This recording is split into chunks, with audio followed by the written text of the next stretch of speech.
Judicial অফিসারের সিদ্ধান্ত উল্টে গেল ট্রাইব্যুনালে। ফরাক্কার কংগ্রেস প্রার্থীকে বৈধ ভোটার ঘোষণা।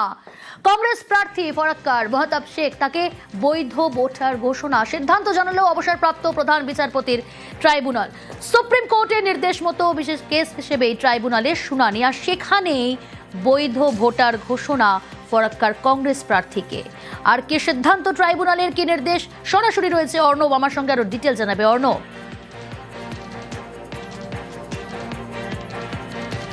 দেখো, সুপ্রিম কোর্টের আদেশে যখন একটা বিশেষ শুনানি করে বৈধ ভোটার তালিকায় নাম ফিরে পেলেন মহতাব শেখ, যিনি ফারাক্কার কংগ্রেস প্রার্থী, ঠিক সেই সময় একটা ঘটনা না বললে নয়। তা হচ্ছে এই যে এখনো পর্যন্ত 10 মার্চ সুপ্রিম কোর্টে অর্ডার, 20 মার্চ ভারতের জাতীয় নির্বাচন কমিশনের বিজ্ঞপ্তি, 19 বিচারপতির ট্রাইব্যুনাল, কিন্তু এখনো পর্যন্ত তারা কোনো পরিকাঠামো তৈরি করতে পারেনি। তাই অবসরপ্রাপ্ত কলকাতা হাইকোর্টের প্রধান বিচারপতি টি এস শিবাগ্রাম তার নিজের বাসভবনে সুপ্রিম কোর্টের আদেশকে মানার জন্য এই স্পেশাল হিয়ারিং করেন এবং সেখানে সাকসিড করেছেন কংগ্রেস প্রার্থী। আমার সঙ্গে রয়েছে নির্দেশটা প্রথমে খুব সংক্ষেপে জানতে চাইবো। প্রার্থীও রয়েছেন, আমি প্রার্থীর কাছেও যাব। মহতাব শেখ তিনি রয়েছেন, একই সঙ্গে আরও কংগ্রেসের কর্মীবৃন্দ তারাও এখানে রয়েছেন। প্রথমে ফিরদৌসবাবু, আপনার কাছে যাব। কি নির্দেশ দিল আজ ট্রাইব্যুনালে? আজকে ট্রাইব্যুনাল নির্দেশ দিয়েছে রাত্রি 8টার মধ্যে ওনার নাম সাপ্লিমেন্টারি লিস্টে আপলোড করতে হবে। এবং আজকের নির্দেশের সবথেকে গুরুত্বপূর্ণ অংশ বলে আমি মনে করছি সেটা হলো আধার কার্ডকে সাপোর্টিং ডকুমেন্ট হিসেবে গৃহীত করা। তার কারণ এই প্রার্থীর হয়তো সমস্ত ডকুমেন্ট রয়েছে, পাসপোর্ট রয়েছে, তার ড্রাইভিং লাইসেন্স রয়েছে, তার সমস্ত ডকুমেন্ট রয়েছে, প্যান কার্ড রয়েছে, ফলে তার সমস্ত ডকুমেন্ট থাকলেও অনেক সাধারণ মানুষ তার ভোটার কার্ড বা আধার কার্ড ছাড়া অন্য কোনো ডকুমেন্ট নেই। আজকে সুপ্রিম কোর্টের একটি অর্ডারকে কোর্ট করে মহামান্য বিচারপতি নির্দেশ দিয়েছেন, সেটা একটা সাপোর্টিং ডকুমেন্ট হিসেবে, সেটা দেখবেন নির্দেশনামায় বলাও আছে। এই প্রার্থীর তার সন্তান, 3 সন্তান, 3 ছেলে 1 মেয়ে, তাদের বার্থ সার্টিফিকেটে ওনার নাম রয়েছে, 2002 সালের লিস্টে ওনার নাম রয়েছে, ওনার বাবা মা ওনার ভাইদের সকলের নাম রয়েছে।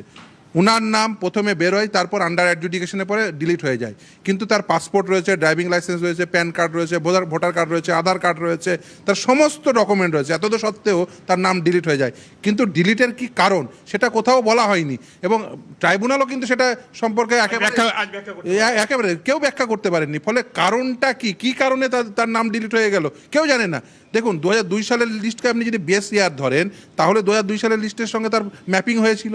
ম্যাপিংয়ের পরে তার যে নামের যে মিসম্যাচ, সেই মিসম্যাচের সাপেক্ষে তার এফিডেভিট রয়েছে, তার সমস্ত ডকুমেন্ট রয়েছে, এপিক কার্ড রয়েছে। সবথেকে বড় কথা, কারণ সে প্রথম যে এপিক কার্ড ছিল সেই নামটি 2002 সালের যে লিস্টের নাম ছিল সেই নামের সঙ্গে সাজুজ্য। পরবর্তীতে সাবসিকুয়েন্টলি আফটার এফিডেভিট যে এপিক কার্ড ইস্যু করেছে। একটু থামাবো, তোমাকে জানতে চাইবো যে বিচারকের কাছে যাওয়ার আগে কি বাতিল হয়েছিল মহতাবের নাম?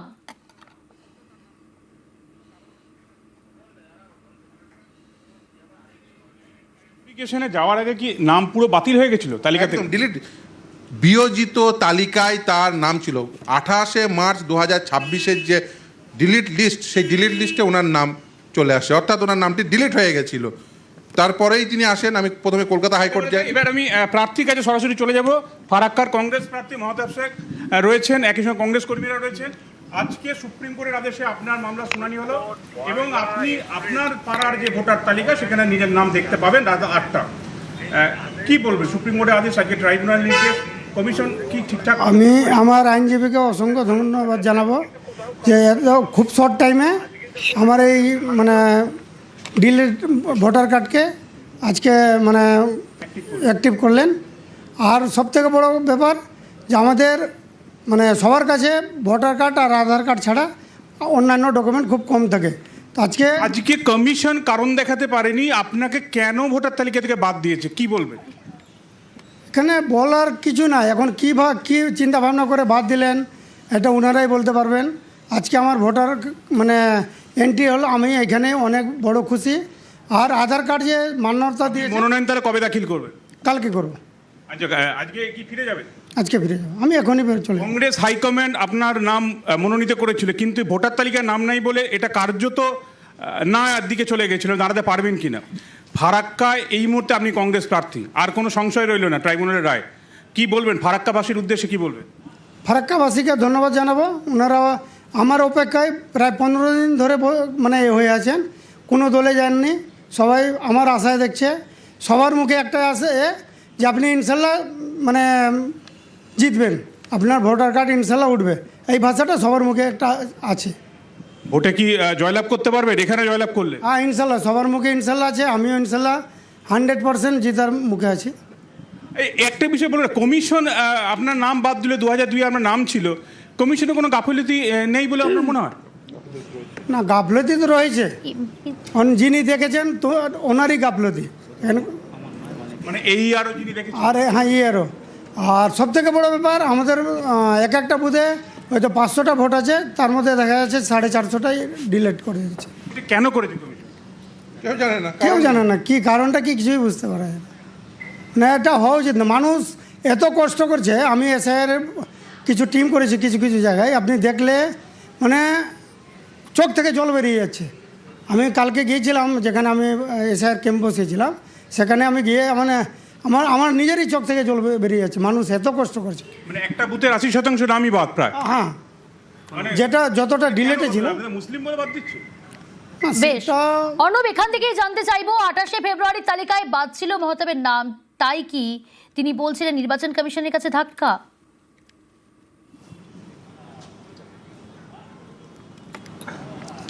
দেখো, একেবারে তাই। এই মানুষরা গুলো জানেন না তিনি প্রার্থী, এবং তার অনুগামীরাও কার্যত একটা হতাশার মধ্যে ছিলেন আদৌ নাম উঠবে কিনা তাদের প্রার্থীর। কিন্তু শেষমেশ তিনি জয় পেয়েছেন, এবং তিনি বলছেন তিনি এলাকায় ক্যাম্প করেছেন, কারণ ফারাক্কা এই বিধানসভাটা হচ্ছে মালদহ দক্ষিণ লোকসভার অন্তর্গত। এ রাজ্যের একমাত্র যিনি কংগ্রেস সাংসদ রয়েছেন ইসা খান চৌধুরীর, তারই নির্বাচন ক্ষেত্রের একটা বিধানসভা হচ্ছে ফারাক্কা, এবং সেই ফারাক্কায় এবার তারা বড়সড় ফাইট দেবেন এইরকম আশা নিয়ে তারা ঝাঁপিয়েছিলেন। কিন্তু এসআইআর নাম করে যেভাবে খোদ প্রার্থীর নামই এই তালিকা থেকে বাদ হয়ে যায়, তারপর কার্যত তারা ম্রিয়মাণ হয়েছিলেন, এবং সুপ্রিম কোর্টের আদেশ এবং যেভাবে আজ ট্রাইব্যুনাল নিজের বাসভবনে তাকে এই বৈধ ভোটারের স্বীকৃতি ফিরিয়ে দিয়েছে, তাতে তিনি খুশি। এবং তিনি বলছেন তার নামটা বাদ গেল কী করে তিনি এখনও বুঝতে পারছেন না। এবং এলাকায় এলাকায়, মহল্লায় মহল্লায়, পাড়ায় পাড়ায় যেভাবে ভোটার লিস্ট থেকে নাম বাদ গেছে, এই পুরো বিষয়টা কি করে কমিশন করলো এটা তাদের মাথাতেও এখনও আসছে না। কাজেই কমিশন কিসের ভিত্তিতে, যেটা বলা হচ্ছে 14ই ফেব্রুয়ারি অফলাইন বা অনলাইনের মধ্যে যা যা ডকুমেন্ট দিয়েছে সেই ডকুমেন্টের উপরই অ্যাডজুডিকেশন করেছে। আরো একটু পরিষ্কার হবো তোমার কাছে, 28শে ফেব্রুয়ারি তালিকায় কি বাদ ছিল মেহতাবের নাম, তাই কি তুমি বলছো এটা নির্বাচন কমিশনের কাছে ধাক্কা?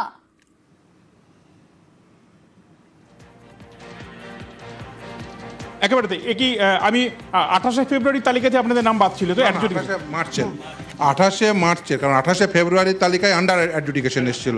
28শে মার্চের তালিকা যেটি বেরোয় সেখানে তার ডিলিট লিস্টে নাম ছিল। একেবারে তাই। তুমি শুনতে পেলে তার আইনজীবী যেটা বললেন, 28শে ফেব্রুয়ারি তার নাম চলে যায় অ্যাডজুডিকেশনে, এরপর অ্যাডজুডিকেশন প্রসেস যেটা করে জুডিশিয়াল অফিসাররা, এবং সেখানে 28শে মার্চ যে সাপ্লিমেন্টারি তালিকা প্রকাশিত হয় সেখানে বিয়োজনের তালিকায়, অর্থাৎ অ্যাডিশনের তালিকায় নয়, নাম অন্তর্ভুক্তি তালিকায় নয়, নাম বাদের তালিকায় তার নাম আসে, এবং তারপর থেকে সুপ্রিম কোর্টের আদেশ ছুটে যাওয়া, কলকাতা হাইকোর্টে দুটো বেঞ্চ ঘোরা, সুপ্রিম কোর্ট ঘোরা, এবং শেষমেশ আজকে এই ট্রাইব্যুনালের মাধ্যমে নিজের বৈধ ভোটার হিসেবে স্বীকৃতি পাওয়া এবং তালিকায় নাম আসা।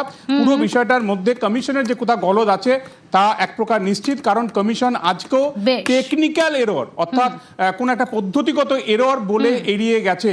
কি কারণে নাম বাদ গেছে, বেশ অর্ণব, নজর থাকুক।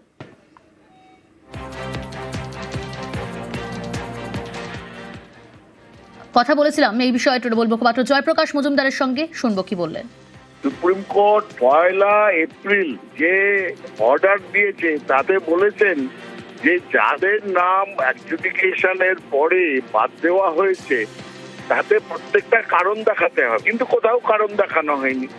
আজকে যখন ইলেকশন ঘাড়ের ওপরে ভোটার লিস্ট ফাইনাল করার পর্যায়ে, তখন দেখা যাচ্ছে কোনো কারণই নেই। পদে পদে দেখা যাচ্ছে ইলেকশন কমিশন বিজেপির কথা শুনে স্বৈরাচারী একটা সংগঠনের মতন কাজ করছেন, এবং এই জন্য আমরা বারবার বলছি জ্ঞানেশ কুমারের ইমপিচমেন্ট হওয়া দরকার। পাল্টা বিজেপির মুখপাত্র দেবজিৎ সরকার কি বলেছেন শুনবো।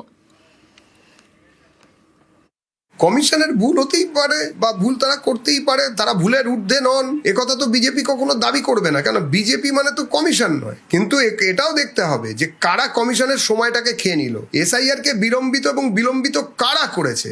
তৃণমূল করেছে। বিডিও অফিসে কারা আগুন দিয়েছে? বিজেপি আগুন দিয়েছে। আমাদের দাবি খুব স্পষ্ট, একজনও বৈধ ভোটারের নাম কোনো তালিকা থেকে বাদ দেওয়া যাবে না। আর একজনও মৃত অবৈধ বাংলাদেশি অনুপ্রবেশকারী মুসলমান বা রোহিঙ্গা মুসলমানের নাম রাখা যাবে না। নির্বাচন এসে গেছে, এই ধুয়ো তুলে এসআইআরকে মাঝপথে থামিয়ে ভোটে চলে যাওয়া যাবে না।